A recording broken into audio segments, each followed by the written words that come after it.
Monsieur le Président.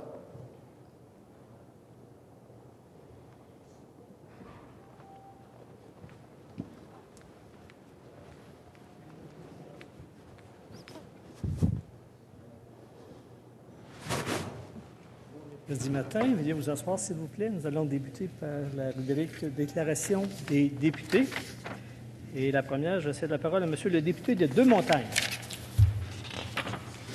Merci, Monsieur le Président. Il m'aurait fallu davantage de temps ce matin que le temps est parti pour rendre hommage à Monsieur Jean Charest, une figure importante du monde sportif de ma circonscription qui, malheureusement, est décédé le 10 février dernier. Avant de conclure le dernier chapitre de sa vie comme bénévole émérite, notamment au tournoi de hockey provincial Bantam de Saint-Eustache, M. Charest était également un sportif accompli.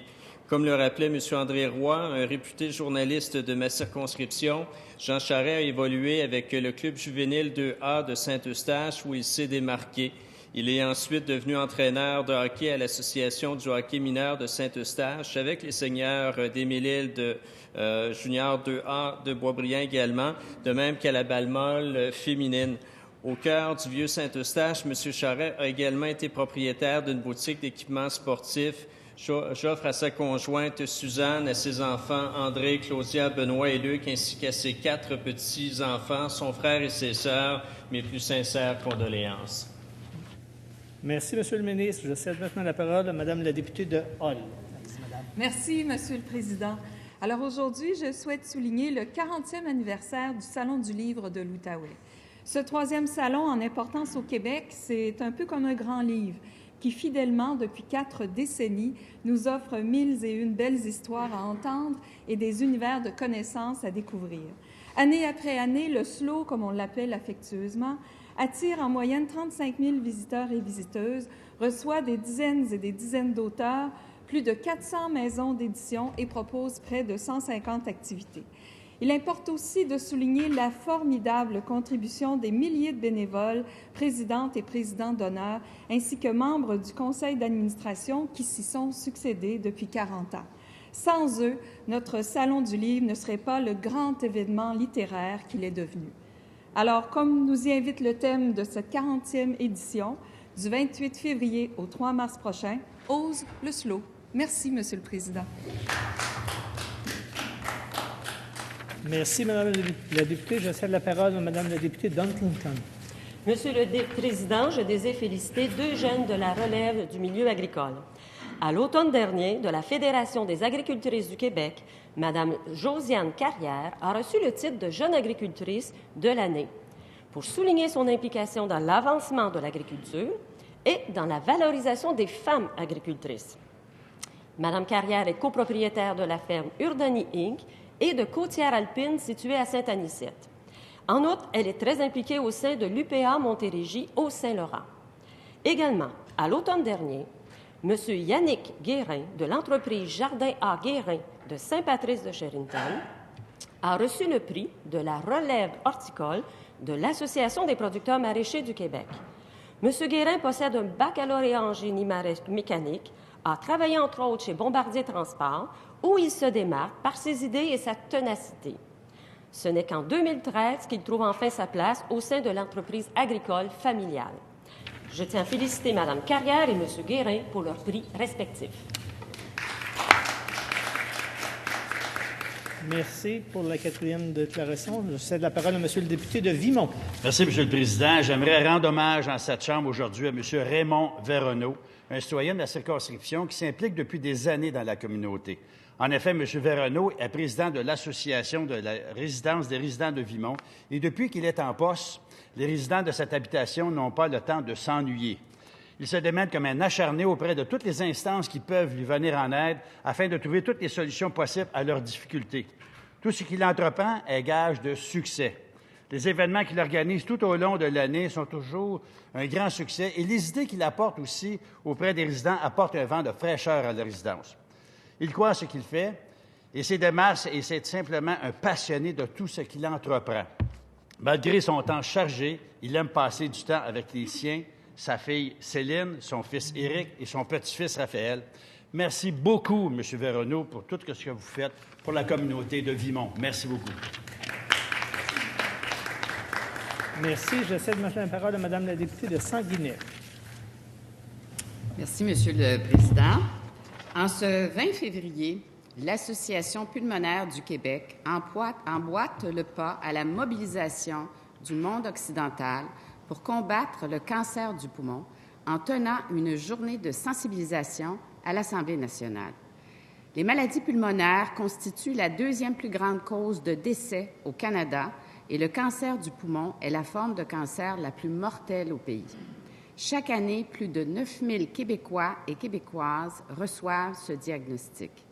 Je tiens à remercier et à saluer les efforts de l'Association pulmonaire du Québec qui, depuis 134 ans, œuvre auprès des personnes atteintes du cancer du poumon, mais également auprès de milliers de personnes victimes de maladies respiratoires de toutes sortes, telles que la pneumonie et l'apnée du sommeil.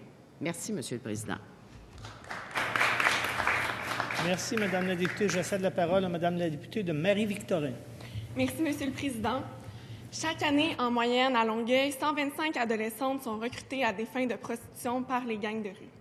Le recrutement se fait à proximité de certaines écoles secondaires, des terminus ou des centres commerciaux. Personne n'est à l'abri et c'est pourquoi il est si important de protéger nos jeunes filles. Je tiens donc aujourd'hui à souligner la création de l'équipe intégrée d'intervention et de soutien aux victimes d'exploitation sexuelle du service de police de l'agglomération de Longueuil le 23 janvier dernier.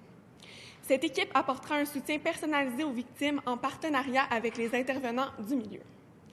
Du même souffle, je tiens également à souligner les démarches entreprises par les députés de Repentigny et de Vachon afin de mettre sur pied une commission parlementaire spéciale qui permettra d'établir un portrait complet du phénomène. C'est avec beaucoup d'espoir que je participerai à ces travaux. J'enjoins finalement le gouvernement à poursuivre sur cette lancée, notamment en s'engageant à chiffrer les besoins liés au portrait que nous dresserons et en investissant des sommes conséquentes dans le but de mettre fin à l'exploitation sexuelle des jeunes filles à Longueuil, mais aussi partout au Québec. Merci, Monsieur le Président. Merci. Je cède la parole à Mme la députée de Saint-François. Merci, Monsieur le Président. La municipalité de Saint-Malo et la MRC de Quaticook sont en deuil. Un homme extraordinaire, reconnu pour sa grande écoute, sa joie de vivre et son entrain, nous a malheureusement quittés le 13 février dernier. M. Jacques Mador était maire de la municipalité de Saint-Malo depuis 13 ans et élu préfet de la MRC de Quaticook depuis 2013. Tandis que la région perd un grand homme pour sa forte implication dans son milieu, plusieurs ont perdu davantage qu'un collègue de travail remarquable. Ils ont perdu un très bon ami. M. Mador a connu un parcours exceptionnel au sein des Forces armées canadiennes, rien de moins que 27 années de service. Un grand leader, un visionnaire, un rassembleur et en même temps un homme simple, humble et au grand cœur. Pour mon équipe et moi, il est devenu en très peu de temps un collaborateur hors pair et un excellent guide pour nous aider à découvrir la MRC de Quaticook et ses enjeux. Je suis heureuse d'avoir eu l'honneur de collaborer avec lui et il demeurera pour moi un modèle, une grande source d'inspiration. Monsieur le Président, je tiens à offrir mes plus sincères condoléances à sa famille et à ses proches. Merci. Merci, Madame la députée. La prochaine déclaration, Madame la députée de Verchères. Merci, Monsieur le Président. J'aimerais souligner la performance sportive de jeunes du comté de Verchères. En effet, 7 jeunes athlètes de la municipalité de Verchères ont récemment été reconnus pour leur effort et leur persévérance au courant de l'année 2018. Ces jeunes se sont démarqués dans des compétitions tant au niveau provincial, national ou international. Permettez-moi, Monsieur le Président, de vous les présenter. Dans la discipline de cheerleading, je félicite Liane Massé et Emma Clara Soulière. Pour le karaté, mentionnons Hugo Paulus, Guillaume Paulus et Éric Baudouin. Emilia Labrec s'est démarquée en équitation et Florence Comrie en gymnastique. Il est inspirant de voir ces jeunes se dépasser dans leurs disciplines respectives. C'est pourquoi je tiens à souligner à l'Assemblée nationale le fruit de leurs efforts. Encore une fois, je félicite ces athlètes pour leur travail et continuez à vous dépasser comme vous le faites. Merci, Monsieur le Président. Merci. Je cède la parole à Madame la députée de Charlevoix, Côte-de-Beaupré. Merci, Monsieur le Président. Je l'ai toujours dit, Charlevoix-Côte-de-Beaupré, c'est la plus belle circonscription du Québec et je suis infiniment fière de la représenter ici à l'Assemblée nationale. Parlant de l'immense beauté de ma circonscription, je veux souligner ce matin que depuis janvier dernier, l'Association des plus beaux villages du Québec compte maintenant 40 membres avec l'arrivée de 2 nouvelles recrues bien de chez nous et j'ai nommé Pointe-au-Pic et Saint-François de l'île d'Orléans. L'association a pour mission de susciter la préservation, la mise en valeur et la promotion de noyaux villageois ou de hameaux qui se distinguent par leur grande beauté et qui représentent des ensembles authentiques et harmonieux du patrimoine naturel, humain et architectural formant un paysage de grande qualité. Je souligne par ailleurs que 11 de ces plus beaux villages sont dans la circonscription de Charlevoix-Côte-de-Beaupré. Donc, encore une fois, je suis extrêmement fière de souhaiter la bienvenue à Pointe-au-Pic et Saint-François de l'île d'Orléans, parmi les plus beaux villages du Québec. Merci, Monsieur le Président. Merci. Je cède la parole à Monsieur le député de Jean Talon. Merci, Monsieur le Président. J'aimerais féliciter un organisme de mon comté qui célèbre cette année son 15e anniversaire, la fripe.com. Comme son nom l'indique, cet organisme offre une gamme d'articles usagés, mais en très bon état à sa clientèle. C'est un acteur clé du réseau communautaire de Jean Talon qui donne une seconde vie à des objets de diverses utilités, tout en allégeant la part des revenus que les familles dans le besoin doivent allouer à l'achat de vêtements. Alors, si un organisme comme la fripe.com existe toujours après 15 ans, c'est parce que de généreux bénévoles et des employés dévoués, convaincus du bien fondé de leur mission, ont su faire preuve de détermination. C'est la raison pour laquelle j'aimerais tout particulièrement leur exprimer ma plus vive reconnaissance. Leur engagement exceptionnel auprès de leurs concitoyens est un véritable modèle d'entraide. Merci à vous tous pour votre engagement et longue vie à la fripe.com. Merci, Monsieur le Président. Merci, Monsieur le député. Cela met fin à la rubrique déclaration de député et je suspends les travaux quelques instants.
Monsieur le Président,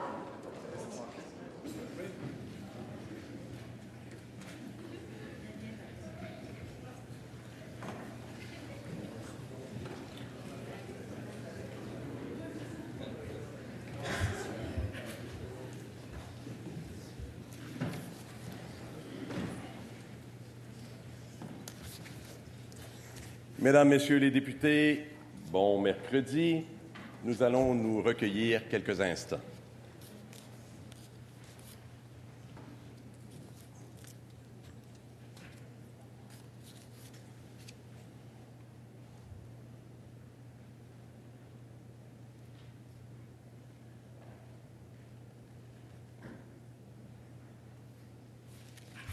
Je vous remercie.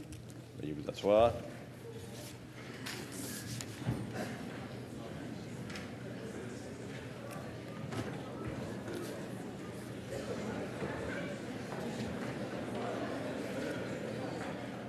À la rubrique « Déclaration ministérielle », Monsieur le ministre des Transports, à vous la parole.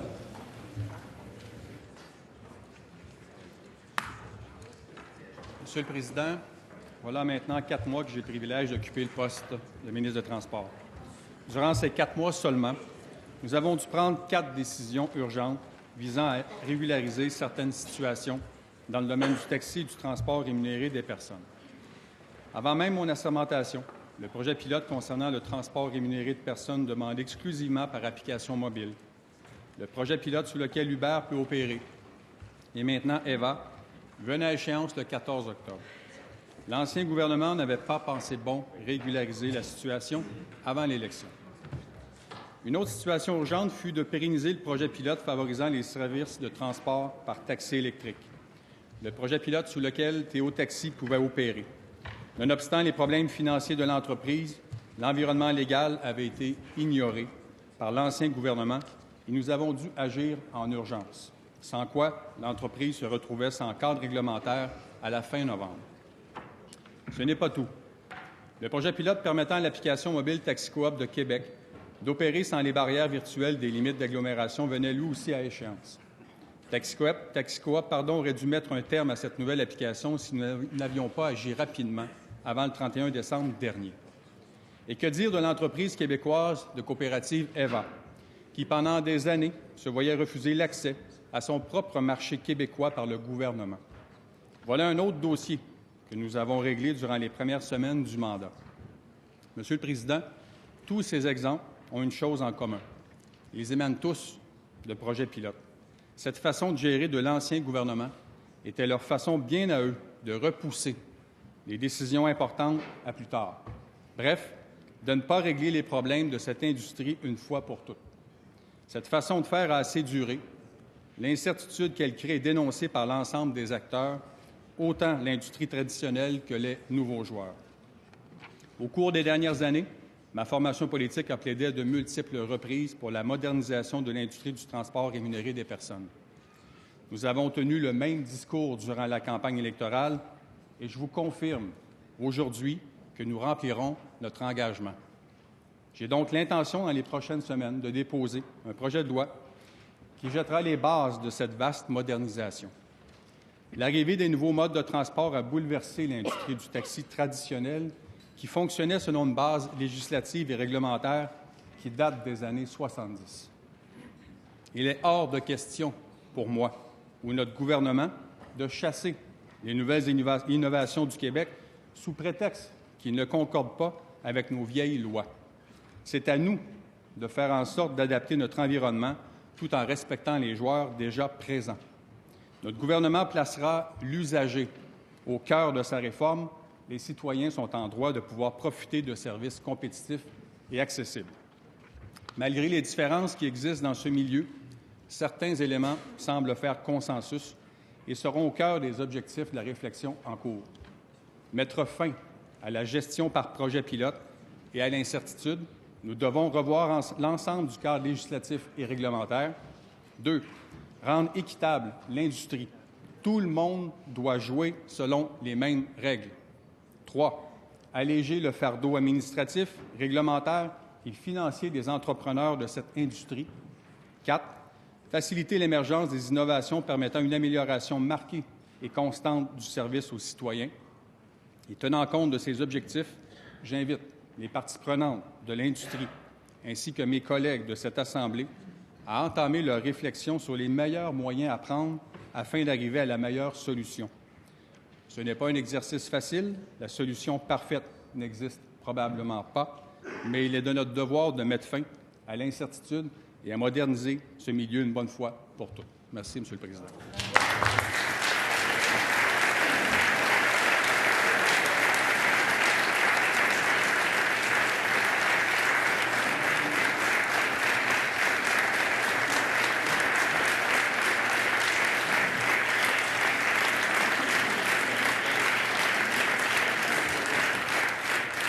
Merci, Monsieur le ministre. Je cède maintenant la parole à Monsieur le député de Lapinière, porte-parole de l'opposition officielle en matière de transport, pour ses commentaires. Monsieur le député. Monsieur le Président, je ne sais pas si le ministre des Transports connaît la police. Je le connais. Il connaît sûrement son collègue à l'agriculture parce qu'il s'en est sûrement inspiré pour son allocution. Quand il nous dit qu'au mois de décembre, il a prolongé de façon urgente un projet pilote, bien, c'est comme de nous dire qu'il a fait son travail de façon urgente. J'espère qu'il fait à tous les jours son travail et on n'a pas besoin d'une déclaration ministérielle pour dire ça. Maintenant, Monsieur le Président, ce que le ministre des Transports vient de faire, c'est un procès des projets pilotes. C'est ça qu'il vient de faire. Bien, je vais lui rappeler que lorsqu'il était député et qu'il rêvait d'être ministre, bien, son premier ministre nous a appelés pour prolonger le dit projet pilote et c'est mon collègue député de Pontiac qui a signé le décret. Alors, quand il se moque des projets pilotes, conséquemment, il se moque automatiquement de son premier ministre. Et en même temps, Monsieur le Président, moi, je comprends qu'il est vexé, c'est difficile pour lui, là, mais je comprends, c'est gênant. Je serais gêné à sa place, Monsieur le Président. S'il vous plaît, s'il vous plaît. Alors, Monsieur le Président, lorsqu'il fait le projet des projets pilotes, il devrait se retourner derrière, regarder la ministre de la Santé qui a actuellement sur son bureau des projets pilotes à propos des ratios. S'il vous plaît. On est dans les commentaires du député de Lapinière, qui est porte-parole de l'opposition officielle en matière de transport. Alors, on continue, on est attentif à ses propos. C'est le droit de réplique. Alors, je continue. Alors, il devrait se retourner vers sa collègue ministre de la Santé qui a sur son bureau et qui applique maintenant des projets pilotes pour les projets rations infirmières. Et il se rappellera que son premier ministre, en campagne électorale, avait demandé et s'était engagé à prolonger les projets pilotes pour les cliniques de chirurgie. Alors, si les projets pilotes sont bons pour la CAQ, ils doivent être bons pour nous. Alors, quelle est la pertinence de son commentaire?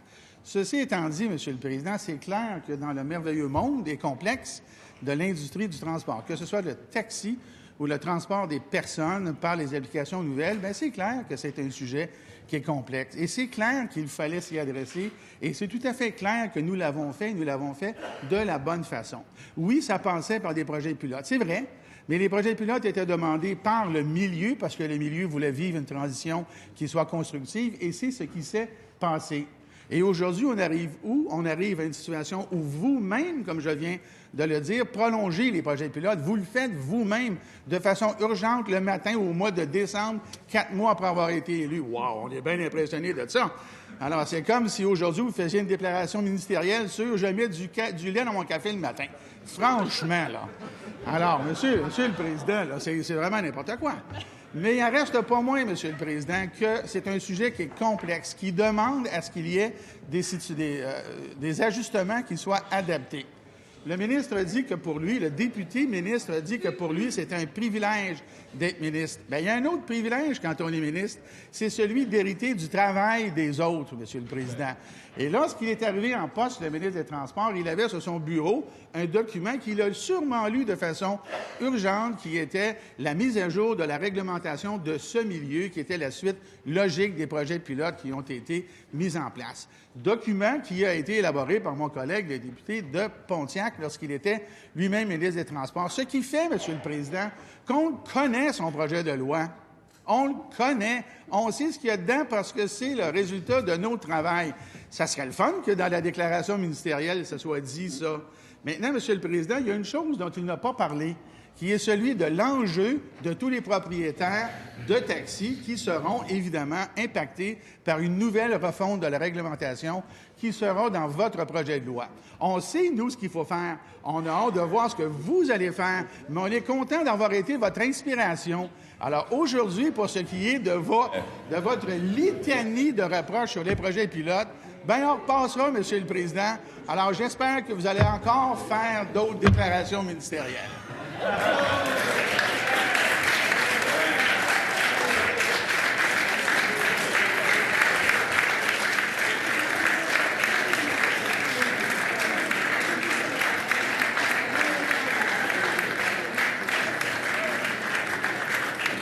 Merci, M. le député. Je vais demander silence, s'il vous plaît. Je vais demander 2 règles de base. Évidemment, évitez de vous interpeller. Vous adresser à la présidence. Je pense que c'est dans nos règles de base, des deux côtés, et surtout évitez de vous interpeller. Je pense que le message est clair pour tout le monde. Je cède maintenant la parole à Mme la députée de Marie-Victorin, porte-parole du 2e groupe d'opposition en matière de transport. Vos commentaires. Merci, Monsieur le Président. Pour ma part, je ne peux que me réjouir de cette nouvelle du ministre des Transports ce matin. En fait, j'espère que le gouvernement va agir. C'est un dossier qui a été laissé pour compte ces dernières années. On a tous vu les conséquences humaines, des conséquences humaines graves sur la vie des chauffeurs de taxi. Comme moi, je suis certaine que vous en rencontrez dans votre quotidien lorsque vous prenez un véhicule pour vous déplacer.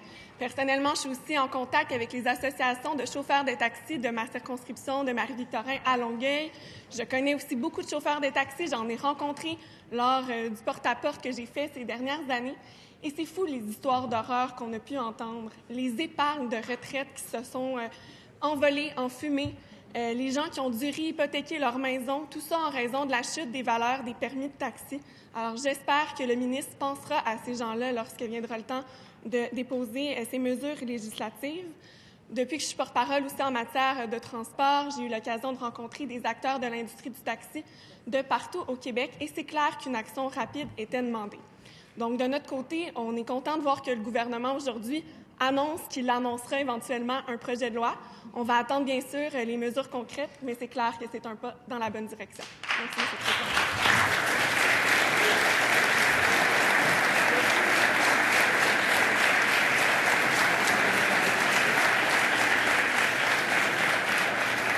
Merci, Madame la députée. Je cède maintenant la parole à Madame la députée de Mercier, porte-parole du 3e groupe d'opposition en matière de transport, pour ses commentaires. Merci, Monsieur le Président. Donc, moi aussi, je suis contente de pouvoir partager les idées de Québec solidaire et de ma formation politique par rapport à l'industrie du taxi et sa modernisation.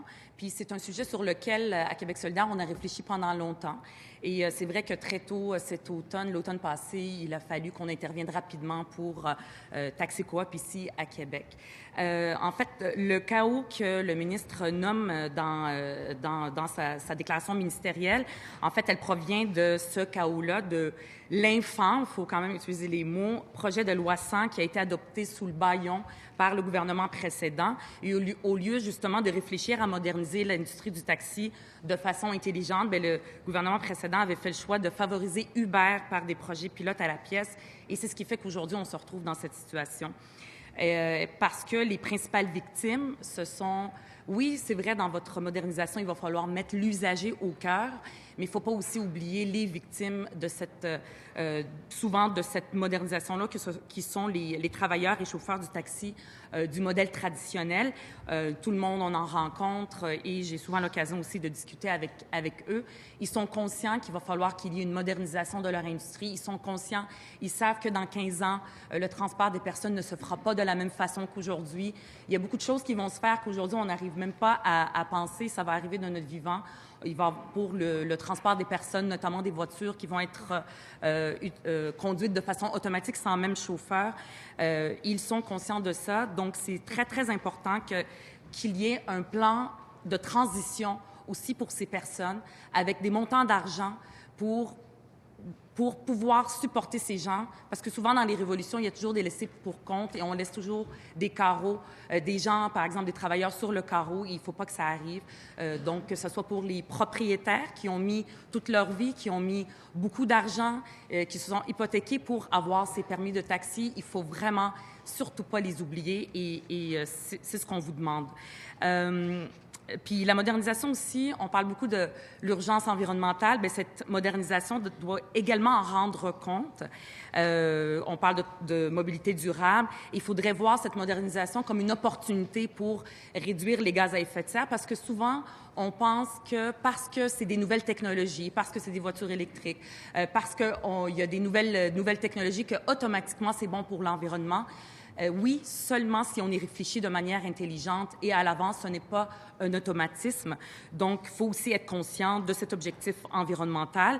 Et donc, oui, pour une modernisation, Vous avez cité, par exemple, Eva. Moi, j'ai eu la semaine passée la chance de rencontrer un des représentants d'Autonomique, Autonomique qui a vu le jour en Montérégie, que M. le député de Bordua connaît. Donc, c'est une OBNL qui favorise l'autopartage, principalement pas dans les milieux qui sont les moins bien desservis, c'est-à-dire en banlieue, où, en fait, l'objectif, ça serait que les familles puissent délaisser leur deuxième voiture et pourquoi pas une autre voiture. Donc, j'invite M. le ministre à les rencontrer rapidement. Vous allez voir, c'est vraiment... ça va dans le sens de la modernisation que vous voulez avoir, tout en réfléchissant de façon intelligente et de ne pas y aller de façon trop rapide comme on fait souvent ce genre de révolution. Donc, vous pouvez compter sur moi et sur ma formation politique pour participer à cette réflexion de la modernisation de l'industrie du transport des personnes. Merci.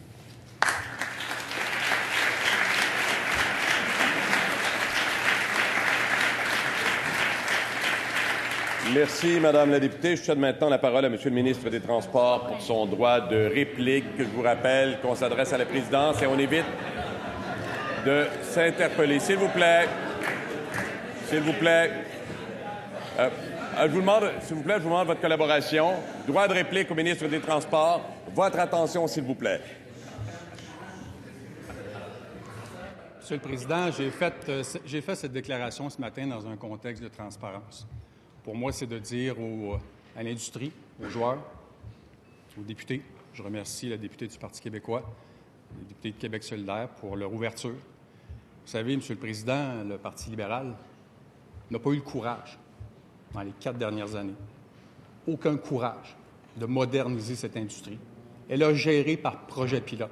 Et j'entends le député de Lapinière aujourd'hui oser dire que ce gouvernement a fait avancer ses projets.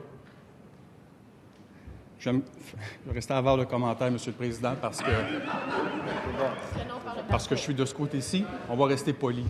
Mais je dis une chose, Monsieur le Président, je vais travailler avec et pour les citoyens pour qu'ils puissent bénéficier de services mieux adaptés, aussi susceptibles de diminuer le recours à l'auto solo, qui est en droite ligne avec notre plan d'action pour la mobilité durable. Donc, ce gouvernement, Monsieur le Président, placera au cœur de son action l'usager et non les lobbies. Et j'ose croire que le député de Lapinière va s'élever au-dessus de la partisanerie pour moderniser cette loi, faire adopter cette loi au bénéfice de tous les usagers du Québec et de l'industrie. Et j'ose croire qu'il sera habile à travailler avec nous pour qu'on soit capable d'adopter cette loi avant la fin de cette session. Merci, Monsieur le Président.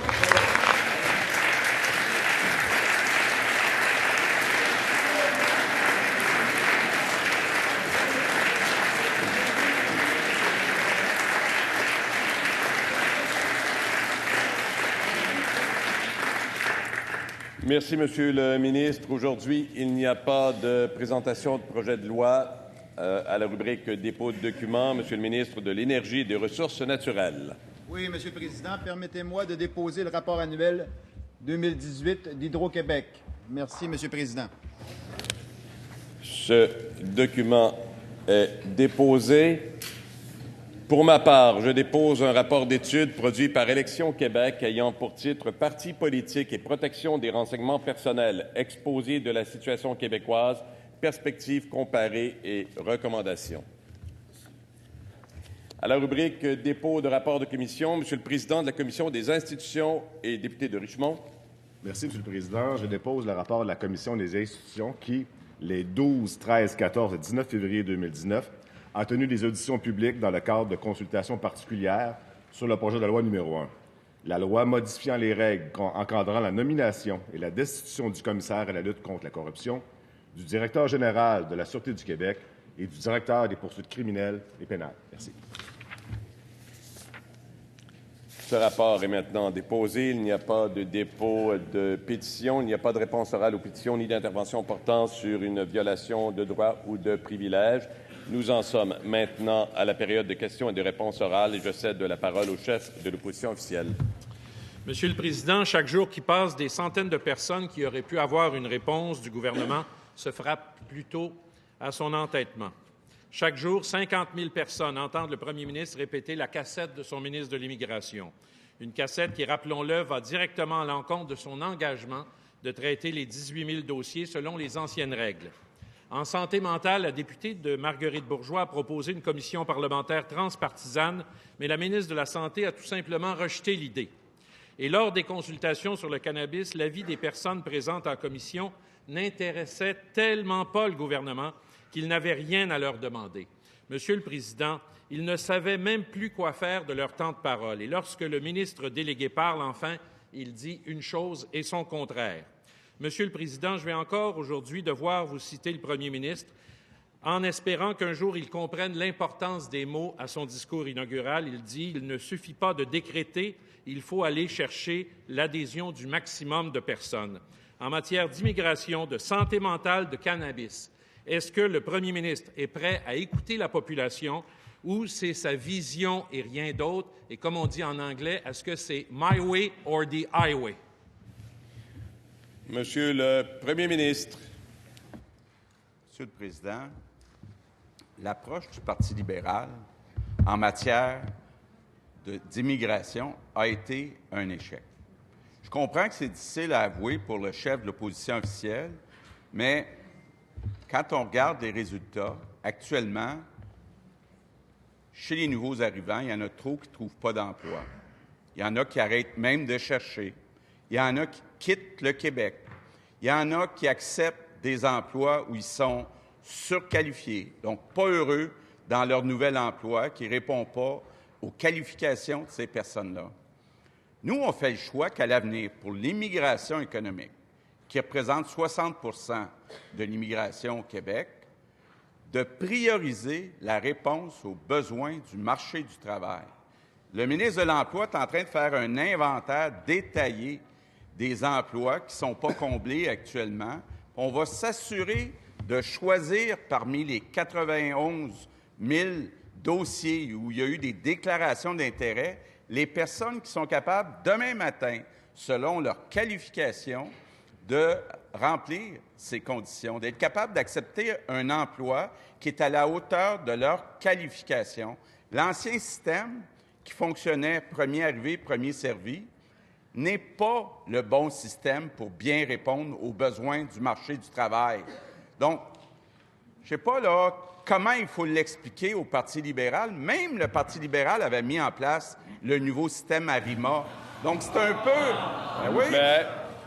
Donc, pourquoi il n'est même pas d'accord avec son système? Pourquoi il n'est pas d'accord avec ce nouveau système? Première complémentaire, Monsieur le chef de l'opposition officielle. Monsieur le Président, sur tous les dossiers actuellement, les experts sont clairs.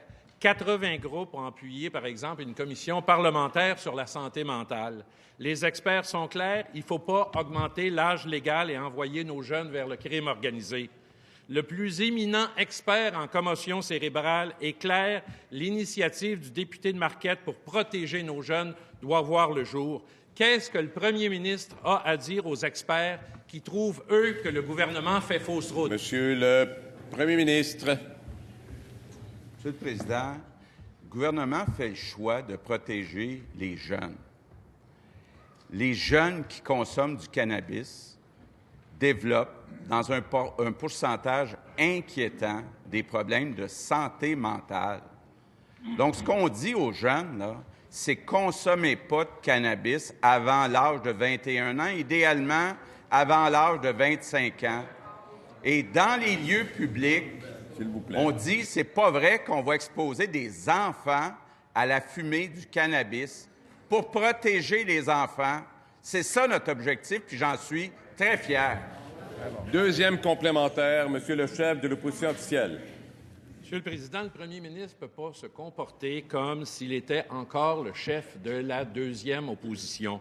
Le premier ministre avait promis le 28 octobre dernier « On doit éviter de regarder de haut et avec mépris les inquiétudes légitimes de la population québécoise ». Pourquoi vous avez changé de cap? Pourquoi vous ne prenez pas l'avis des experts qui ne pensent pas comme vous? Pourquoi vous refusez même de les entendre? Monsieur le Premier ministre. Monsieur le Président, il y en a même un expert qui est assis à 2 places du chef de l'opposition officielle qui a dit que son premier réflexe, c'est d'être pour le 21 ans pour le cannabis. Pas moi qui le dis, là, c'est l'ancien ministre de la Santé. C'est ce que disent les médecins qui sont spécialistes. Oui, c'est ce que disent les médecins qui sont spécialistes. Les psychiatres... Collaboration, s'il vous plaît. Monsieur le Président, je vois le chef de l'opposition officielle qui hoche la tête en disant que c'est non. Je l'invite à aller rencontrer les psychiatres. Peut-être que lui va comprendre l'appel qui vient du peuple. Troisième complémentaire, Monsieur le chef de l'opposition officielle. Je ne parlerai pas, évidemment, de la saga des ayatollahs, le mépris également affiché par le ministre de l'Agriculture envers les experts en environnement et le ministre des Forêts qui en remet et traite les écrits de Richard Desjardins comme torchons avant d'accuser les médias de donner la parole à ceux qui ne pensent pas comme lui. Est-ce que le premier ministre est d'accord avec ces différents propos? Monsieur le Premier ministre. Monsieur le Président, à chaque question, le chef de l'opposition officielle change de sujet parce qu'il est à court d'arguments. Monsieur le Président, nos forêts, ça crée des emplois. Puis, parfois, il y a eu des propos qui ont été exagérés du côté de Richard Desjardins. S'il vous plaît. Donc, je suis quand même surpris qu'un ancien homme d'affaires comme le chef de l'opposition officielle soit devenu un nouveau fan de Richard Desjardins. Question principale. Votre attention, s'il vous plaît, et votre collaboration. La parole appartient maintenant pour la question principale à la députée de Saint-Henri-Sainte-Anne. Merci, Monsieur le Président. Alors, dans le dossier de l'immigration, le gouvernement libéral a décidé d'opérer une réforme en 2016 et de mettre en place, en août 2018, un nouveau système qui s'appelle ARIMA. Tout le monde est à l'aise et tout le monde est d'accord avec ce projet parce qu'il permet de mieux ajuster les besoins de la main-d'œuvre avec la demande des immigrants. C'est le gouvernement libéral qui a procédé à cette réforme. Cela dit, Monsieur le Président, il reste un enjeu, les fameux 18 000 dossiers qui touchent 50 000 personnes. Le ministre a martelé combien de fois que ça prenait environ 600 dossiers qu'il était en mesure de traiter par mois au sein de son ministère. Moi, aujourd'hui, j'ai une question pour le ministre de l'Immigration. Combien de dossiers qui étaient en inventaire dans son ministère et qu'il a pu traiter en 2018? Combien de dossiers a-t-il pu traiter en inventaire en 2018? Monsieur le ministre de l'Immigration. Monsieur le Président, vous savez, le legs du Parti libéral en matière d'immigration, c'est notamment le fait d'avoir laissé un inventaire important de dossiers. Ce que la députée de Saint-Henri-Sainte-Anne nous dit, c'est qu'elle souhaiterait faire en sorte de continuer avec la méthode que le Parti libéral avait, c'est-à-dire de faire en sorte que les gens qui viennent au Québec et qui ne répondent pas au marché du travail. Savez-vous, hier, je vous ai cité le taux de surqualification des personnes immigrantes de moins de 5 ans qui sont présents au Québec. Elle le sait très bien que les gens que nous accueillions dans le passé ne répondaient pas aux besoins du marché du travail. Ça, c'était des rêves déçus. Ça, c'était des rêves brisés. Alors, ce qu'elle nous invite, la députée de Saint-Henri-Sainte-Anne, c'est de continuer dans cette logique-là, dans cette logique du statu quo, plutôt que de réformer. Et d'ailleurs, la précédente ministre de l'Immigration, en 2016, a fait une réforme de la loi. Mais lorsqu'elle a fait la réforme de la loi, elle a abdiqué aussi certains pouvoirs du Québec. Et j'aimerais très bien entendre la députée de Saint-Henri-Sainte-Anne à savoir, est-ce qu'elle est fière, lorsqu'elle était vice-première ministre d'un gouvernement libéral, d'avoir abandonné des pouvoirs du Québec, d'avoir abdiqué certains pouvoirs qui avaient été chèrement acquis, notamment par une prédécesseur libérale sous Robert Bourassa. C'est pas renier l'héritage du Québec, ça, agir de cette façon-là? Première complémentaire, Madame la députée de Saint-Henri-Sainte-Anne. Une question simple. 1 minute et quart de réponse, pas un chiffre, pas le début d'un chiffre de la part du ministre de l'Immigration. Pourquoi le ministre de l'Immigration ne répond pas à cette question? C'est simple, parce qu'il ne connaît pas la réponse. On apprend aujourd'hui que ce sont 20 361 dossiers qui ont été traités en 2018. L'inventaire des dossiers est passé de 38 500 à 18 139 dans l'année 2018 seulement. Après tous les témoignages reçus et sachant que son ministère est capable de passer à travers les dossiers, pourquoi l'entêtement du ministre à ne pas traiter? Monsieur le ministre de l'Immigration. Monsieur le Président, j'aimerais entendre la députée de Saint-Henri-Sainte-Anne s'adresser aux personnes qui sont dans les 18 000 dossiers et leur dire, écoutez, on va continuer de faire de la même façon et on va continuer de briser vos rêves. Vous pouviez vous pouviez venir au Québec, on vous avait promis quelque chose, mais la situation au Québec, c'est pas celle à ce que vous attendez. Nous, ce qu'on veut faire avec le projet de loi 9, c'est de s'assurer d'avoir les outils pour mieux intégrer, mieux franciser les immigrants et de s'assurer de faire en sorte que maintenant, ils vont avoir un emploi à la hauteur de leurs compétences. Il me semble que c'est pas difficile à comprendre et surtout, il y a un entêtement du côté du Parti libéral à dire on va maintenir nos vieilles façons de faire, on modernisera pas rien comme on a agi les 15 dernières années. C'est important de réformer les choses et de les améliorer. J'espère avoir votre collaboration. Deuxième complémentaire, Madame la députée de Saint-Henri-Sainte-Anne. Le ministre de l'Immigration nous a habitués à ne pas maîtriser ces chiffres et on en voit encore un exemple aujourd'hui. Je dépose ici en Chambre le compte-rendu des gazettes officielles du gouvernement pour les années 2014 à 2018 et vous pourrez aller voir de quoi il s'agit quand on parle de réduction de ces inventaires. Une chose est claire, Monsieur le Président, le ministre a la capacité d'agir. Il faut avoir du cœur puis de la volonté pour passer à travers ces 18 000 dossiers-là. On leur demande de revoir la manière de fonctionner et de faire en sorte qu'ils vont passer à travers ces 18 000 dossiers et vraiment soutenir les 50 000 personnes qui sont touchées par ça. Consentement pour le dépôt des documents. Consentement. Monsieur le ministre de l'Immigration. Monsieur le Président, si la députée veut soutenir les personnes qui font partie des 18 000 dossiers, elle devrait tenir le message public suivant.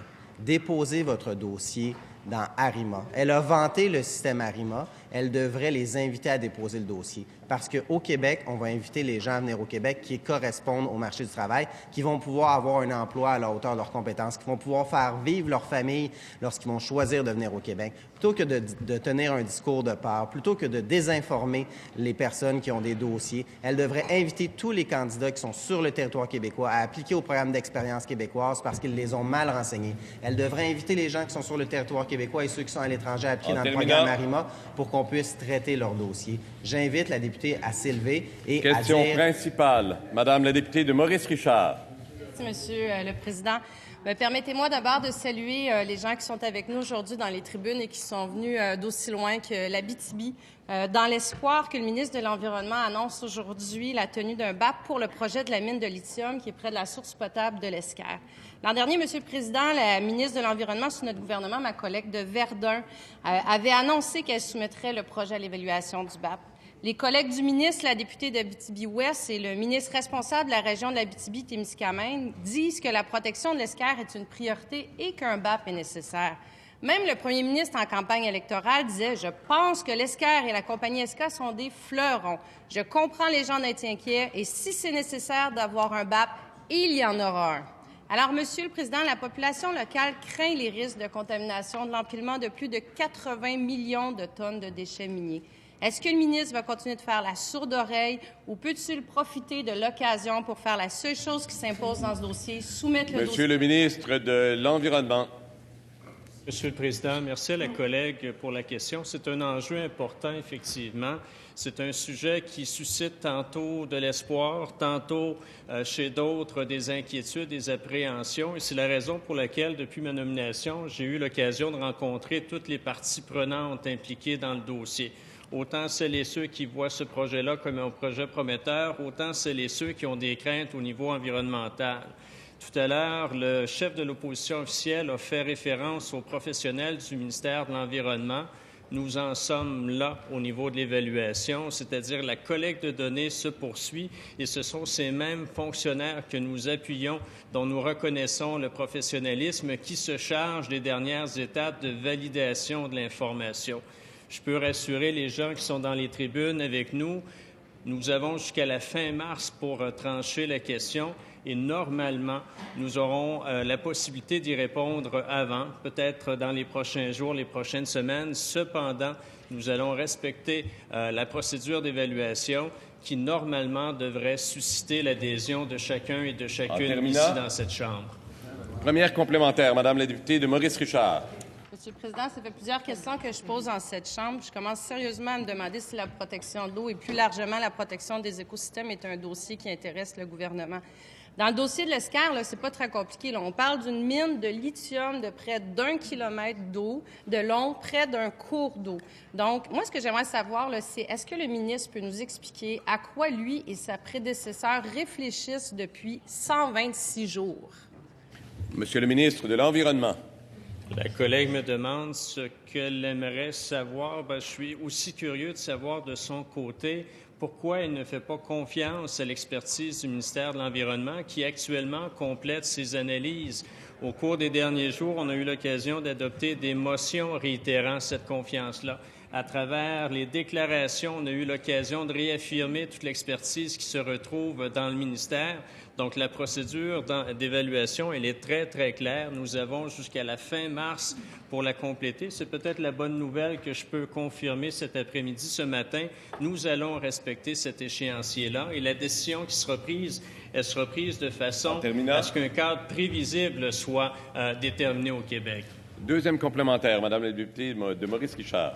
C'est pas une bonne nouvelle, Monsieur le Président. Le ministre a toute la possibilité et la latitude d'annoncer lui-même et de prendre cette décision-là. Donc, si je résume, Monsieur le Président, la population locale veut un BAP, les organismes veulent un BAP, sa collègue, la députée locale, veut un BAP, son collègue, le ministre régional, veut un BAP, le premier ministre, à tout moins en campagne électorale, en voulait un. Les gens, Monsieur le Président, sont ici, sont présents. On a une motion qui va être déposée aujourd'hui. C'est le moment idéal pour le ministre d'annoncer qu'il demandera un BAP. Alors, ma question, elle est très... Monsieur le ministre de l'Environnement.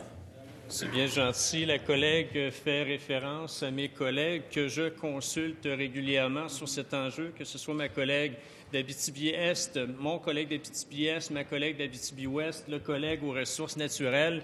Nous sommes en communication constante sur le sujet pour s'assurer d'avoir une réponse cohérente. La députée, au cours des derniers jours, a réitéré sa grande foi envers le processus d'évaluation environnementale. C'est ce même processus que nous respectons aujourd'hui et elle demande en même temps d'y déroger. Donc, il n'y a pas de cohérence dans le discours de l'opposition officielle sur le sujet, mais je la rassure, nous allons respecter la procédure d'évaluation en reconnaissant l'expertise du ministère de l'Environnement. Question principale, Madame la chef du troisième groupe d'opposition. Merci, Monsieur le Président. Vous savez, je ne fais pas vraiment partie du groupe d'âge 18-21 ans. J'ai un petit peu plus que ça. Mais il semble que personne au gouvernement semble se préoccuper de leurs droits. Et moi, ça me trouble. Ça fait des semaines qu'on entend le ministre délégué à la Santé et aux services sociaux parler des individus de 18-21 ans comme si ce n'était pas tout à fait des adultes. En fait, des gens qu'il faut protéger d'eux-mêmes. Mais hier, c'est le premier ministre qui en a ajouté une couche en déclarant, et je cite, « On veut protéger les enfants, puis on va envoyer un signal clair, si vous avez moins de 21 ans, ne prenez pas de cannabis. » Des enfants, 21 ans, qu'est-ce qu'on est en train de créer? 2 classes d'adultes? Moi, je me rappelle de l'époque où la CAQ se targuait sur toutes les tribunes d'être le parti de l'équité intergénérationnelle. Aujourd'hui, c'est devenu le parti qui propose le plus grand recul en matière de droits auprès des jeunes adultes. C'est quand même tout un précédent, ça, Monsieur le Président. Alors, je m'adresse au premier ministre. Les jeunes de 18-21 ans sont des citoyens à part entière. C'est des gens qui ont le droit de vote, peuvent être condamnés au criminel et peuvent même être assis ici dans la salle. Alors, j'aimerais que le premier ministre s'adresse à eux pour leur expliquer pourquoi il veut leur enlever des droits. Monsieur le Premier ministre. Monsieur le Président, la chef du troisième groupe d'opposition mélange 2 dossiers. Quand on dit protéger les enfants, je faisais allusion à la situation dans les lieux publics. Pourquoi on veut interdire la consommation de cannabis dans les lieux publics? Parce qu'il peut se retrouver des enfants dans des lieux publics et ils peuvent être exposés à la fumée du cannabis. Donc, ça, c'est le dossier des enfants. Maintenant, pour ce qui est de l'âge de consommation du cannabis, les experts, là, je parle entre autres des psychiatres, sont clairs à l'effet qu'il y a un risque réel si on consomme jeune, puis je parle après 18 ans, mais avant 25 ans, d'avoir un impact sur le développement de problèmes aussi graves que la schizophrénie. Et je suis certain que la chef de la troisième opposition en connaît des jeunes qui ont gâché toute leur vie en consommant trop jeune. On a une responsabilité, en tout cas moi je me sens une responsabilité d'envoyer un signal clair, d'être cohérent. Je demande aux jeunes de 18 à 21 ans de ne pas consommer. C'est pour ça qu'on est cohérent en disant l'âge légal sera 21 ans. Je suis très à l'aise avec cette proposition, Monsieur le Président. Je pense que c'est notre responsabilité. Nos enfants et nos jeunes méritent qu'on fasse tout en notre possible pour les protéger. Première complémentaire, Madame la chef du troisième groupe d'opposition. Monsieur le Président, l'enfer est définitivement pavé de bonnes intentions. Il n'y a personne ici qui est en train de dire que la consommation de cannabis, c'est une bonne idée avant 25 ans, après 25 ans. On n'en est pas là. On est là pour faire des politiques de santé publique. Et là-dessus, les experts sont unanimes. La solution, c'est pas la prohibition, c'est la sensibilisation. Alors, à qui le premier ministre fait confiance pour informer nos jeunes? Aux pocheurs de la rue ou bien aux intervenants de la santé publique? Monsieur le premier ministre. Monsieur le Président, c'est une question de cohérence. Si le gouvernement du Québec dit aux jeunes c'est légal de consommer à partir de l'âge de 18 ans, c'est difficile en même temps de dire c'est pas une bonne idée de consommer à 18 ans du cannabis. Il y a une question de cohérence. Il me semble que notre message doit être clair à nos jeunes. Je l'ai vu quand j'étais ministre de l'Éducation, les ravages du cannabis dans nos écoles, dans nos cégeps. Je l'ai vu, les résultats là, catastrophiques sur les taux de diplomation. Ayons de l'ambition pour nos jeunes. Terminant. Envoyons un message clair. C'est ça qu'on essaye de faire. Deuxième complémentaire. S'il vous plaît, votre attention, Madame la chef du troisième groupe d'opposition. Monsieur le Président, ce que j'entends de la part du gouvernement, là, c'est pas un discours basé sur la science. C'est un discours basé sur le dogmatisme et c'est une idéologie qui a un nom qui s'appelle le conservatisme. Mais plus que ça, c'est pas de la sensibilisation dont il est question. Idem pour le ministre concerné, c'est de l'infantilisation. Il y a aussi un mot pour ça, ça s'appelle du paternalisme. Alors, nous, Monsieur le Président, on fait confiance à nos jeunes ici. Alors, pourquoi le premier ministre, lui, n'a-t-il pas confiance à nos jeunes? Monsieur le premier ministre. Monsieur le Président, la chef du troisième groupe d'opposition parle de la science. Je l'invite à aller s'asseoir avec des psychiatres. Je l'invite, là, sincèrement, qu'elle passe quelques heures avec des gens qui ont étudié la science du cerveau et ils vont lui dire que oui, il y a un risque réel de créer des problèmes graves comme la schizophrénie. C'est la science qui dit ça. Donc, la chef du troisième groupe peut bien parler de conservatisme, de dogmatisme.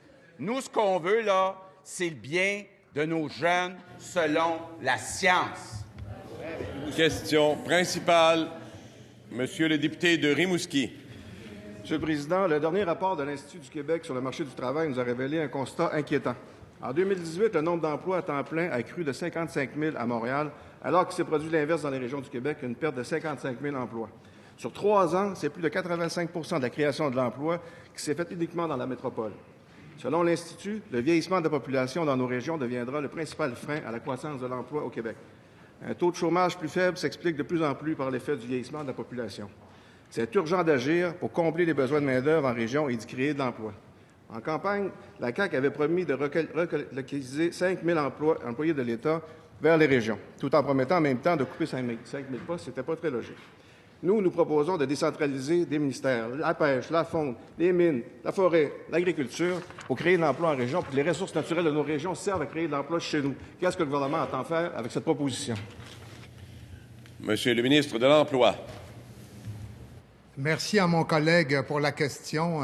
Le phénomène de vieillissement de la population, ça me donne encore une fois l'occasion de répéter que c'est un phénomène qui est documenté depuis une décennie.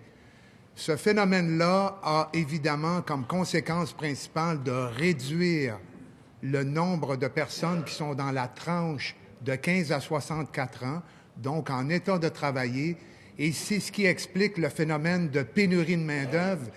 Et c'est une priorité de notre gouvernement. On s'y intéresse. On a un plan de match qui s'appuie sur l'intégration, l'adaptation, la formation et l'augmentation de la productivité. Et dans ce contexte-là de plan de match, on a mis en marche la grande corvée. On a maintenant un inventaire qui est complet de tous les postes vacants pour l'ensemble du Québec, pour chacune des régions.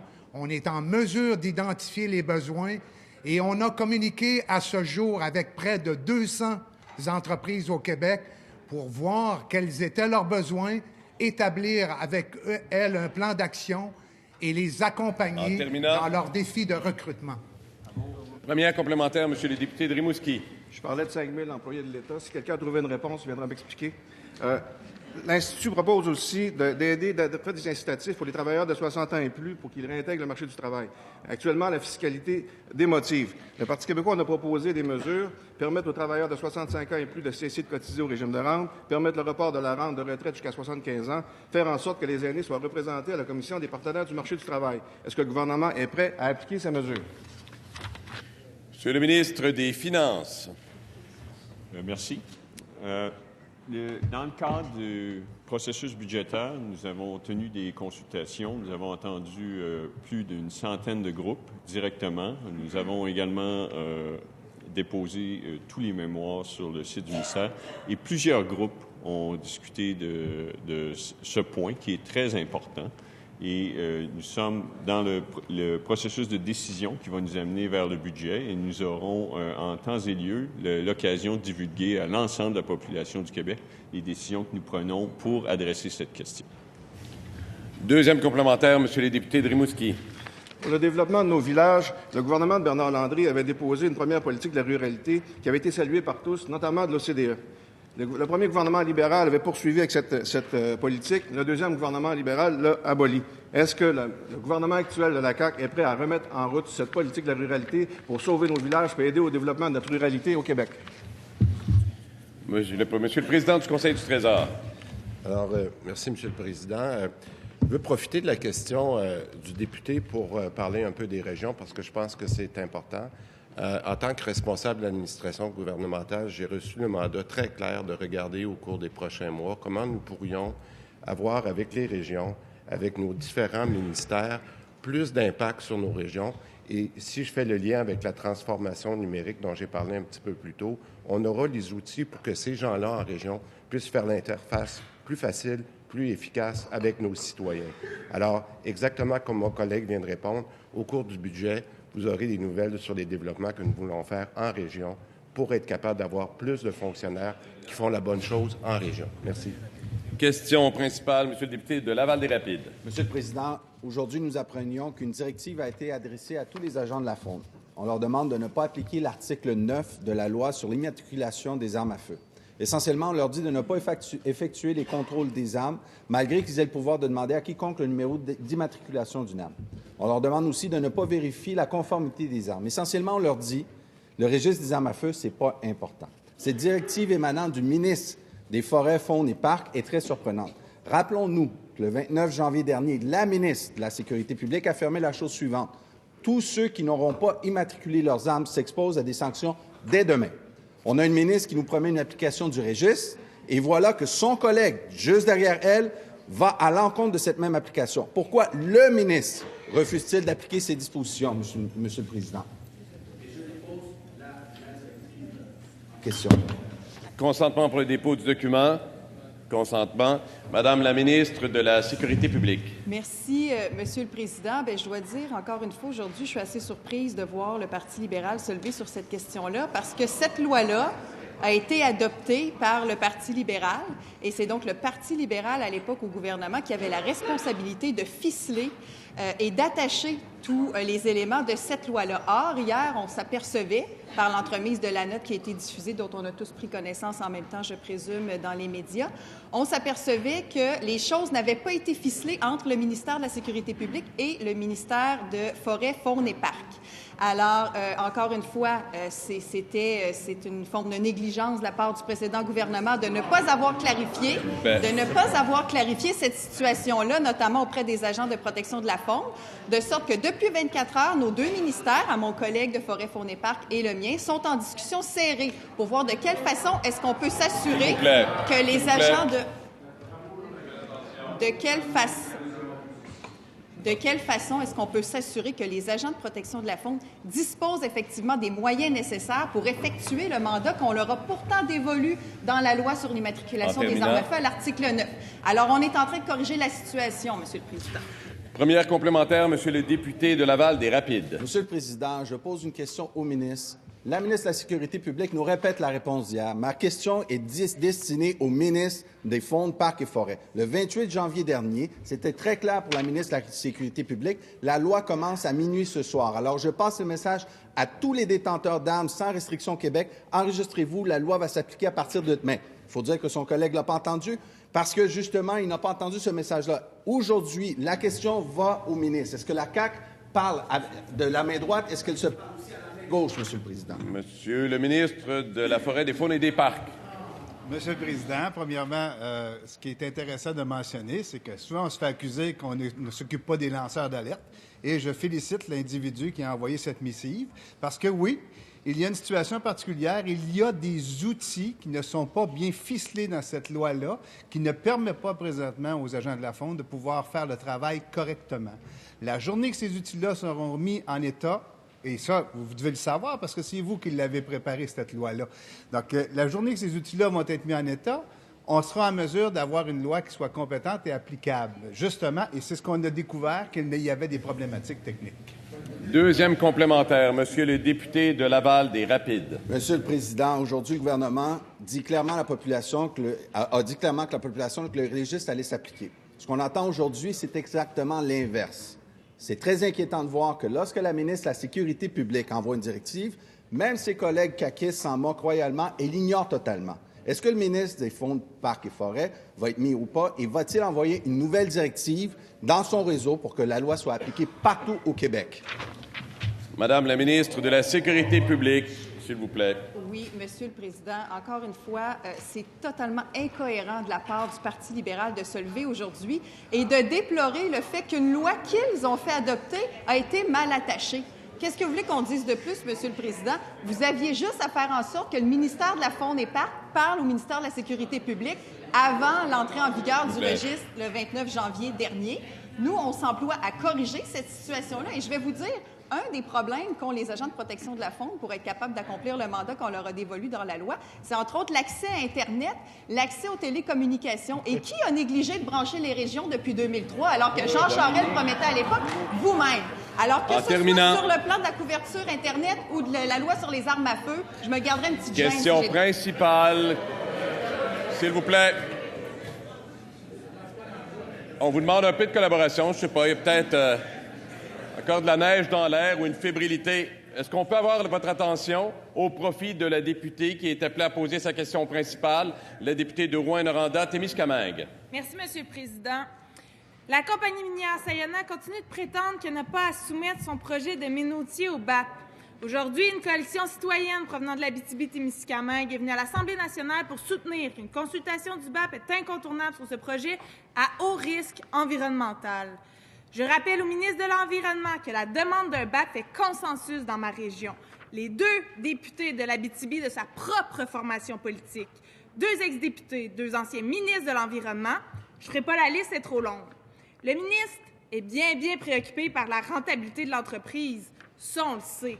Mais son travail, Monsieur le Président, c'est de protéger l'environnement et d'écouter la population. Le ministre a rencontré la compagnie. Va-t-il aussi permettre aux citoyens et citoyennes de donner leur version des faits dans une audience publique? Monsieur le ministre de l'Environnement. Merci pour la question. Je réitère ce que je mentionnais tout à l'heure et elle a raison. Mon rôle est de défendre la protection de l'environnement, mais pour y parvenir, on s'est donné un cadre bien précis. Et c'est ce cadre-là que nous respectons actuellement à travers une procédure d'évaluation qui est bien claire. Et cette procédure a même été renforcée l'année dernière.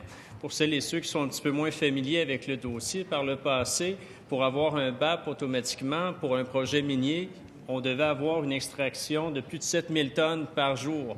L'année dernière, et je salue ma collègue ancienne députée et ministre de l'Environnement, on est passé à des normes encore plus sévères à 2 000 tonnes par jour. Donc, on a un cadre qui est précis. Reste à savoir maintenant, à travers l'évaluation qui est faite en ce moment même au ministère de l'Environnement, quel est le cadre et comment, c'est-à-dire le cadre est bien connu, mais comment l'appliquer? La collègue de Boris Richard évoquait le discrétionnaire du ministre. C'est vrai, il y en a un, mais même ce discrétionnaire-là est très bien balisé. Pourquoi? Pour qu'on puisse avoir un régime environnemental et de développement économique qui soit prévisible. Et c'est notre souhait au niveau de la Coalition Avenir Québec. Première complémentaire, Madame la députée de Rouyn-Noranda-Témiscamingue. Monsieur le Président, le ministre de l'Environnement vient de dire « Est assujetti au BAP tout projet minier dont la capacité d'extraction dépasse 2000 tonnes par jour. La mine va exploiter plus de 2100 tonnes par jour dès l'an 7. La loi est claire. Le projet doit être soumis au BAP. » Je pose pas une question difficile, là. Je lui demande s'il va appliquer la loi, sa loi. Est-ce que le ministre a peur de se faire traiter d'ayatollah par son collègue aux ressources naturelles? Va-t-il appliquer la loi? Monsieur le ministre de l'Environnement. S'il vous plaît, tout le monde. En fait, je vais la rassurer, la collègue. Oui, nous allons respecter la loi, mais pour la respecter, il faut aussi respecter sa procédure.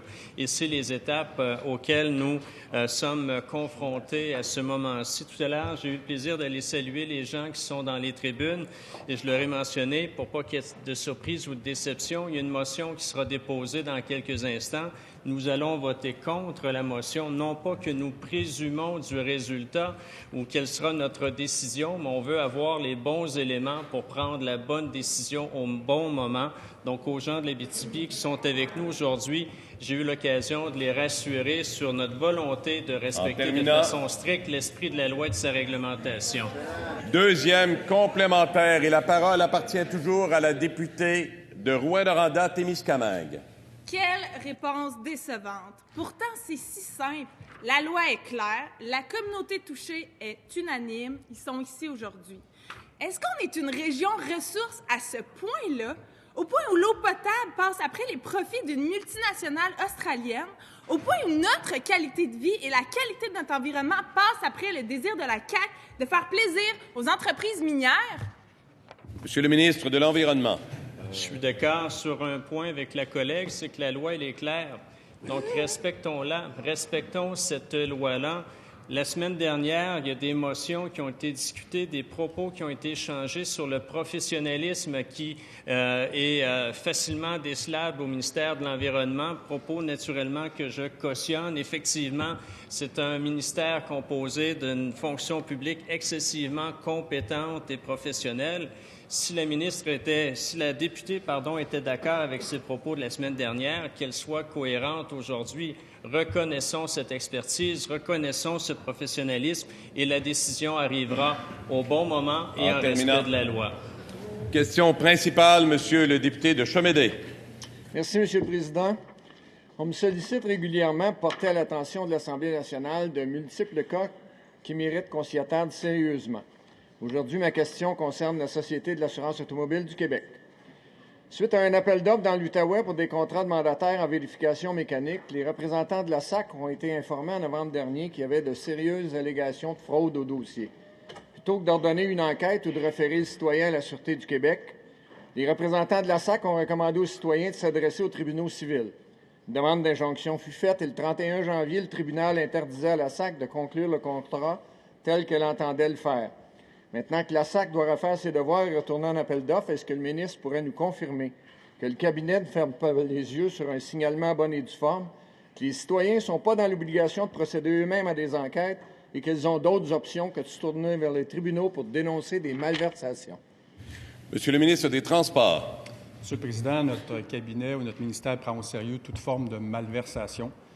Le député de Chomédé m'informe d'une situation où je n'étais pas informé. Je prendrai acte de cette situation avec lui pour être capable d'aller au bout de l'information qu'il a et de vérifier si oui ou non il y a eu problématique avec le contrat octroyé directement à cette société et la Société de l'assurance automobile du Québec. Il me fera plaisir d'en discuter avec lui par la suite. Première complémentaire, Monsieur le député de Chomédé. Un deuxième cas identique fut rapporté dans les Laurentides, Monsieur le Président. En décembre 2018, le cabinet fut informé d'importants risques pour la sécurité routière. Aucun suivi. En décembre, janvier et février, le cabinet et le ministre ont été informés de la fraude alléguée. Pas plus de suivi. Est-ce que le ministre pourrait nous rassurer, nous dire que la culture de l'omerta et de l'opacité n'est pas revenue et que ces dossiers, qui ont toutes les apparences d'autres appels d'offres dirigés, seront traités adéquatement dans les plus brefs délais?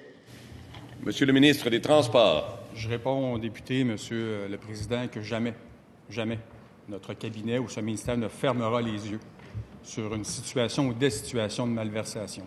Je le dis, jamais en majuscule. Jamais je ne voudrais revoir ce que le ministère des Transports a subi ou a fait dans les dernières années. Pour moi, il est important d'imposer de la rigueur, de la probité dans ce ministère. Et je peux lui assurer que je prends au sérieux cette affirmation ou ces allégations qu'il me mentionne ce matin. Deuxième complémentaire, Monsieur le député de Chomédé. Merci, Monsieur le Président. Le Conseil du Trésor a statué que l'Autorité des marchés publics ne peut pas se pencher sur ces dossiers, puisque ça implique seulement l'argent des citoyens et non des deniers publics. Pourtant, les contrats de la SAC obligent les citoyens à se rendre auprès des mandataires sélectionnés pour procéder aux vérifications mécaniques. Ils n'ont pas le choix. Si l'Autorité des marchés publics n'a pas de mandat pour enquêter les appels d'offres de la SAC et que le ministère tarde à réagir, est-ce que les citoyens peuvent savoir vers qui ils peuvent se tourner? Monsieur le Président du Conseil du Trésor. Alors, Monsieur le Président, j'apprécie la question, puis un peu dans la même ligne que mon collègue, le député, le ministre des Transports. J'aimerais cependant vérifier deux choses avec le député de Chomédé, puis je le prendrai tout de suite après l'Assemblée. Comme vous savez, nous avons mis en place, avec l'Autorité des marchés publics, les procédures nécessaires pour pouvoir enquêter dans la mesure de certaines conditions qui ont été développées au cours des dernières semaines, parce que c'est venu, en effet, le 24 janvier. C'est quand même assez récent, vous le savez. Alors, ce que j'aimerais faire avec mon collègue, le ministre des Transports, c'est vous prendre quelques minutes après pour avoir un peu plus d'informations et nous prendrons la situation directement avec vous pour s'assurer que nous faisons le suivi avec l'Autorité des marchés publics. Question principale, Monsieur le leader de l'opposition officielle. Oui, Monsieur le Président, dans le dossier des 18 000 dossiers, justement, pendant des jours, on a évoqué ici les souffrances, les pleurs, les insatisfactions des gens. Aujourd'hui, on apprend par la voix de Radio-Canada que c'est la justice qui s'en mêle. Comme quoi, après le cœur, la compassion, l'humanité, il fallait que le droit, la justice, les avocats viennent à la rescousse des gens, puisque le gouvernement a décidé de faire la sourde oreille. C'est maintenant la justice, Monsieur le Président, qui ouvre un nouveau front. Alors, la question toute simple qu'il faut poser au ministre est la suivante. Après s'être trompé dans ses chiffres, après avoir prétexté qu'il ne pouvait pas le faire, qu'il ne pouvait pas traiter ses dossiers, aujourd'hui, on a l'impression que c'est le décor, les masques, tout est tombé sur les pieds du ministre. Alors, après avoir été décrié, souhaite-t-il vraiment être condamné? Monsieur le ministre de l'Immigration. Monsieur le Président, vous savez, le leader de l'opposition officielle est membre du barreau, à ma connaissance, et c'est très bien de la façon dont les procédures judiciaires se déroulent. On a été informé par le biais des médias il y a quelques instants à l'effet que l'Association des avocats et avocates en droit de l'immigration intente un recours juridique contre le gouvernement du Québec.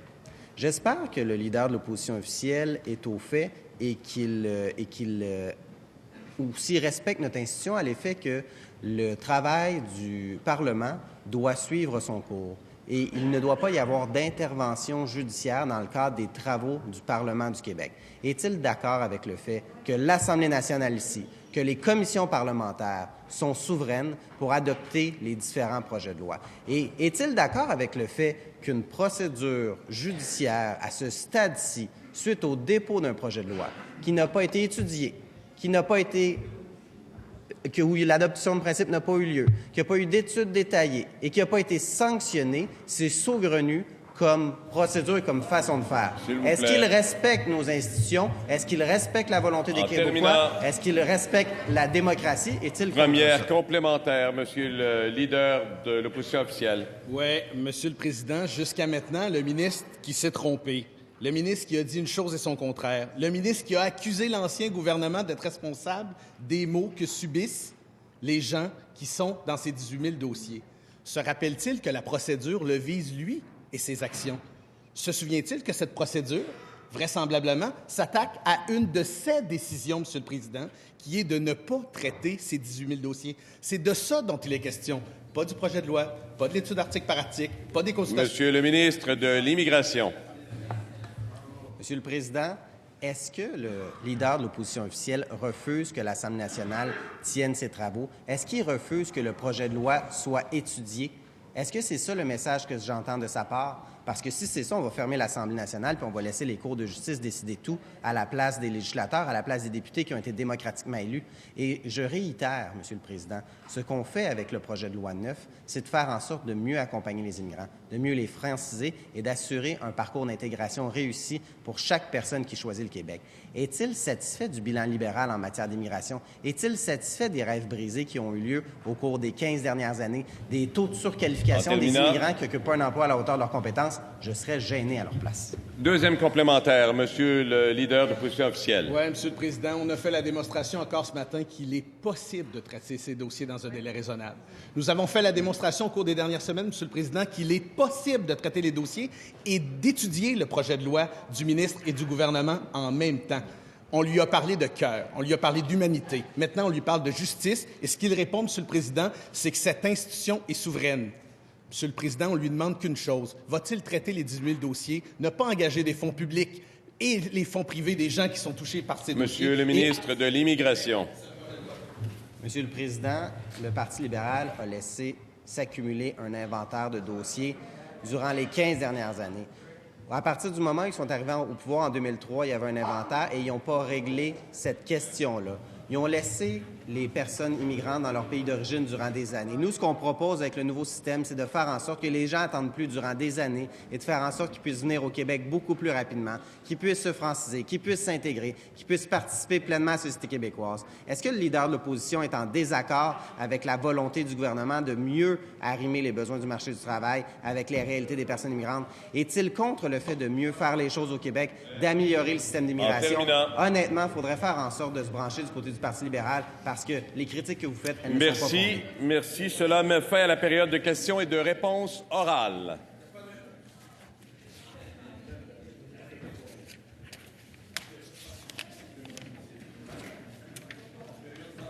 Comme il n'y a pas de vote reporté, nous allons passer à la rubrique motion sans préavis.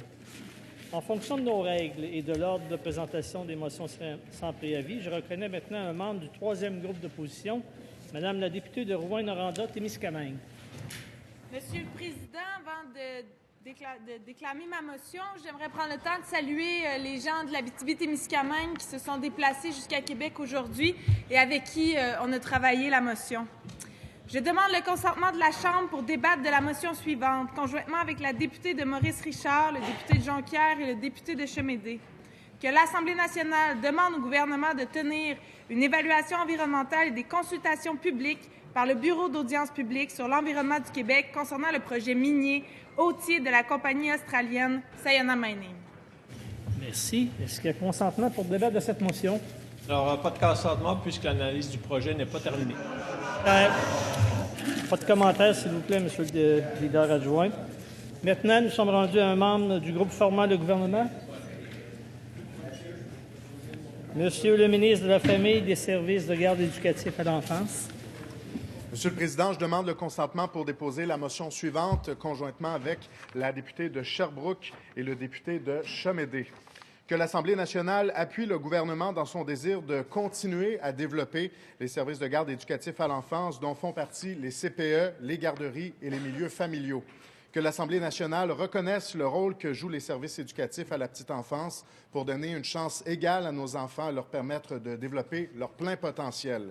Finalement, que l'Assemblée nationale reconnaisse la contribution essentielle des éducatrices à la petite enfance dans le développement de nos tout-petits et qu'elle salue leur travail exceptionnel.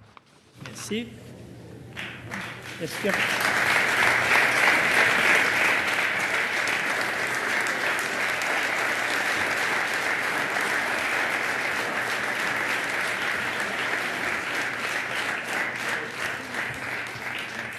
Monsieur le leader de l'opposition officielle, vous avez... Oui, Monsieur le Président, pour faire suite à nos discussions de ce matin, nous demandons la tenue d'un court débat sur cette motion, s'il vous plaît. On n'est pas rendu là, Monsieur le leader. Est-ce qu'il y a consentement pour débattre de cette motion? Sans débat. Merci. Est-ce que cette motion est adoptée? Est-ce que cette motion est adoptée? Adoptée. Un membre du groupe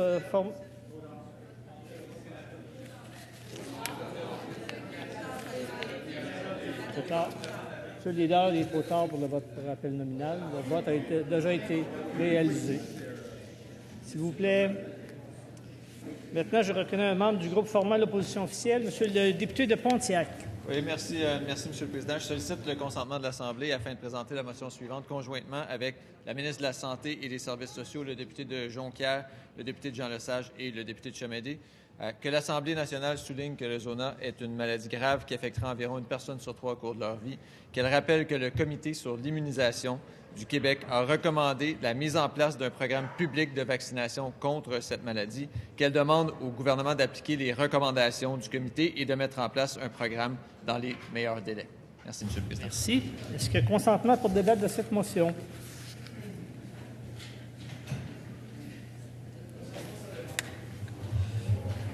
Cette motion est-elle adoptée? Adoptée. Maintenant, je reconnais un membre du deuxième groupe d'opposition, Monsieur le député de René-Lévesque. Merci beaucoup, Monsieur le Président.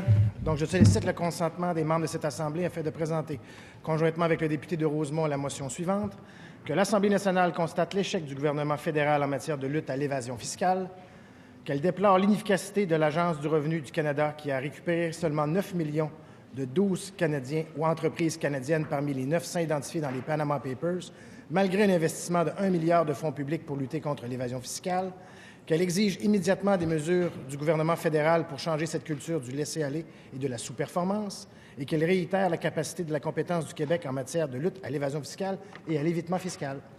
Merci. Est-ce qu'il y a consentement pour débattre de cette motion? Consentement. Pas de consentement.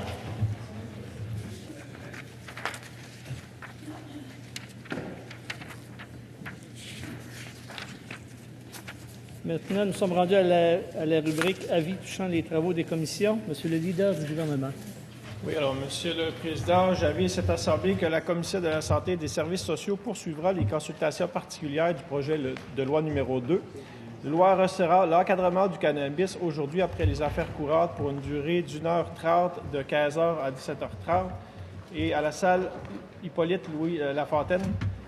La Commission des finances publiques poursuivra l'étude détaillée du projet de loi numéro 3, loi visant l'instauration du taux unique de taxation scolaire aujourd'hui de 15h à 18h à la salle Louis-Joseph Papineau.